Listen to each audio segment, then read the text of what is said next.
Welcome back to Extraordinary Connections. My name is Dillon Burns. I'm the pastor at Manchester United Methodist Church and glad to be here with you today. How is it we decide what the correct understanding of Scripture is? This last Sunday in worship, we used a passage out of the Gospel of Matthew, chapter 14. It tells the story of Jesus' disciples out on a boat in the midst of an incredible storm, when Jesus comes out to them walking on the water.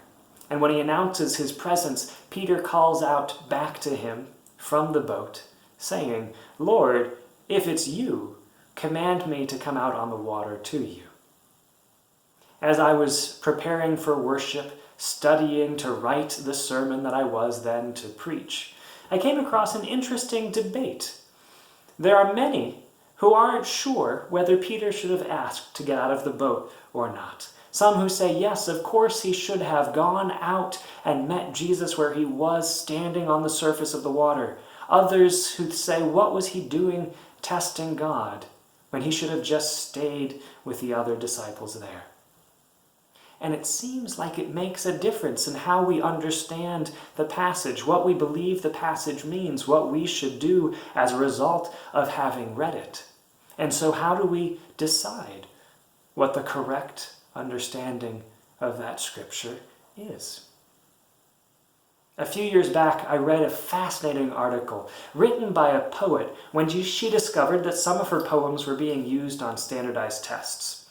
She had gotten an email from a teacher late one night as he was trying to figure out what the correct answer was to one of her poems in this standardized test, and assumed that she, as the poet, would be able to explain the meaning of her own poetry. The only trouble was that as she read the questions about her poems, she wasn't quite sure what the right answer would be.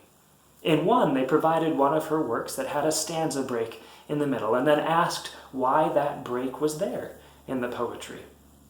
The only trouble was that she reads her poetry out loud and put that break in there because that's where she needed to breathe. But out of the four answers they provided, that wasn't an option. Some other answer was supposedly the correct understanding. And as she went through all of the different questions about her poetry, she kept encountering the same thing, that she wasn't quite sure that the answer they said was the one correct answer was the one correct answer.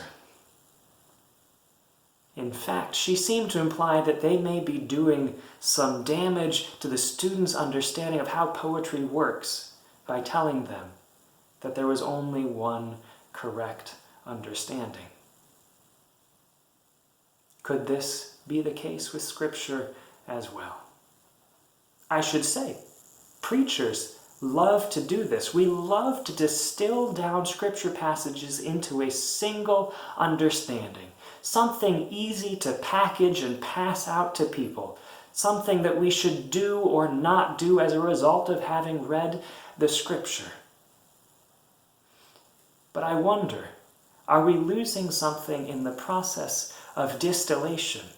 Are we sending the wrong message if what we teach is that there is one correct way to understand each passage of Scripture, and that there are a lot of ways to get that interpretation wrong? Is there a different question we should be asking instead?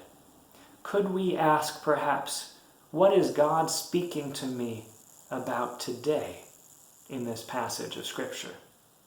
For certainly any passage of Scripture shouldn't mean just anything, and the whole weight of the scriptural canon should have a bearing on all of the individual pieces, so that we have a cohesive faith, not in conflict with itself, that our theology isn't bizarre or absurd, but in fact coherent. And yet, can we do all of that and allow Scripture to say different things at different times to different people? Wouldn't this allow Scripture to be the living document that we trust that it is? Wouldn't this allow God to speak as vibrantly as we hope God does? What if, instead of treating Scripture like the answer to a multiple choice question, We came to it as though we were in a book club, as though we were asking the question, what does it mean to me today? What does it mean to you? How can we learn from each other and from the Scripture?